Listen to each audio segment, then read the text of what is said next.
War Mongrels from the developers Destructive Creations is a wonderful modern-day World War II RTS rendition, similar in many ways to the likes of Commandos, except that it is far more gutsy, far more visceral, and vastly less forgiving. With a fairly hefty learning curve, it can also be really quite frustrating at the start. War Mongrels is a World War II isometric real-time strategy game set on the Eastern Front and comes with a breathtakingly fresh and unique storyline. But it does not shy away from the horrors of Nazi occupation. Along your character's tenacious journey, you will live through the shocking realisation of what Nazi brutality really looks like, the despair and the inhumanity that the fascists inflicted on people, and the desire for revenge and justification felt by many as that reality started to set in. Fucking head! Well, is that you? Yeah! Come on! Get the fuck down! War Mongrels is already sitting proud as being one of my all-time favourite RTS titles, thanks in part to its fantastic graphics, its brave determination to show real-life events as they were, and indeed, my favourite thing of all, it's got to be one of the most challenging RTS titles I think I have ever played, where mere milliseconds and millimetres are all that stand between success and outright failure. 1, 2, 3.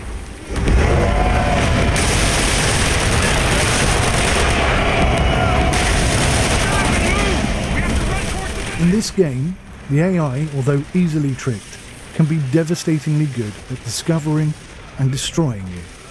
Each level comprises a set location and a series of progressive goals that you have to complete. Enemy positions are authentic enough and designed to provide visual cover from multiple angles, elevations and at different times, making it even more demanding to figure out the puzzle, formulate a plan and then execute it successfully. Each character has a set number of abilities and attributes, and as you progress, your numbers will swell, providing more skills and abilities and options for you to overcome the enemy. However, it is not all plain sailing, and I believe that Destructive Creations are very aware of this, as they asked me to refrain from reviewing the game until after the release date patch. And as frustrating as that is for me, I will of course adhere to that request, and furthermore, I hope it brings about some of the changes that I really want to see. Some of the core game mechanics and the controls for War Mongrels leave me spitting feathers at times. I have died so many times due to accidental unit selection and positioning or stance, and I can't even consider uploading my first 6 hours of gameplay because, truth be told, it took me an hour to learn the controls but a further 3 or 4 hours to feel like I had mastered them, and still, after 6 hours, I feel that I run into these issues quite frequently. I cannot seem to fathom how to get my teammates to shoot their guns at the same time as I am, nor will any of them take cover in a firefight. That being said, I have to admit, I am a massive fan of the hunting mode ability, which effectively allows you to actively engage the enemy forces in a top-down shooter-style way. It's a brilliant addition, and I must say it really, really works, even if my two teammates literally stood by and watched as I independently dispatched an entire battalion of Nazis, all on my own. Yeah, truth be told, I quite enjoyed it. I am absolutely convinced that there must be a way to get them to defend themselves in a firefight, but I just cannot seem to figure it out, and that is very frustrating. Thankfully, the game will create a save point with every single important event, and I do mean literally every single important event, but only up to a maximum of 5 saves. So if you escalate a wall and make it to a certain point on the map, that's a save point. If you kill somebody, that's a save point. If you get another character up onto that same wall, that's a save point. Unfortunately, this might end up leaving you in a position where you're actually caught between a rock and a hard place. If, for example, you threw your pocket watch over the fence in order to distract one of the guards, which is one of the special moves attributed to one of the two main protagonists, but you miscalculated your throw slightly, then you might find that you cannot go back and recover it, at least not very easily, because all of the game save points are literally up to that point, and maybe just beyond it, as you try to figure out how to reverse your mistake. What I ended up doing, and what I found happening quite a lot, perhaps too often, was that I would have to reload an event multiple times over in order to successfully get the timing just right.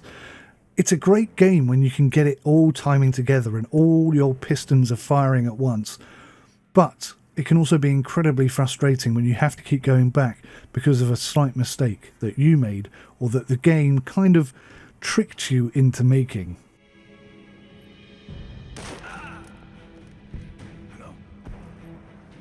In addition to these control and game mechanic issues, there are also some small bugs, nothing really significant.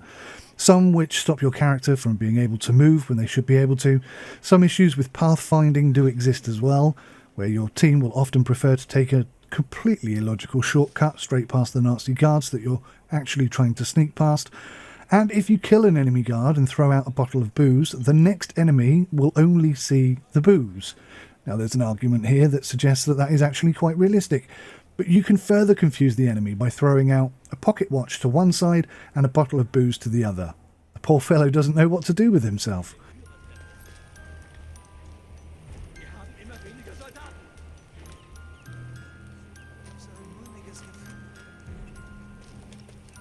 I also found that the puzzles and the map design were too linear. There appeared to be multiple ways to complete each task, and technically that is true, but honestly it never really felt like that was the case. I have other change requests too. I'd prefer to be able to take enemy clothing from the enemies that I killed, instead of finding perfectly pressed SS uniforms just randomly laying around. Enemy soldiers shouldn't carry on with their day straight after watching a fellow soldier die from the agony of stepping in a bear trap that wasn't there 2 minutes ago. Ditches should also be more accessible, and why on earth can't I climb over a waist-height fence? And, as already mentioned, my team must defend themselves in a firefight. It appears that I'm painting a terrible picture of this game, and I don't mean to, because despite its many misgivings, I actually think it is excellent. Yes, it did take me about 4 hours of playing before I really felt like I had any control of the situation. And there are some really great ideas which have been implemented here, and I love how unique it all feels, whilst also still feeling rather familiar. It's a great modern twist on a classic game style, and I'm enjoying the challenge a great deal. I also enjoy dropping crates on enemies or pushing over damaged walls to get the same effect. It certainly does add a bit of variety to proceedings. It also will launch with co-op mode, and I hope to be able to try this out before writing this review, because as yet it's not been an option to me, and it might help alleviate the difficulties that I have encountered up to this point. War Mongrels, in my humble opinion, is a classic in the making, and I tip my hat to Destructive Creations for a job almost expertly done.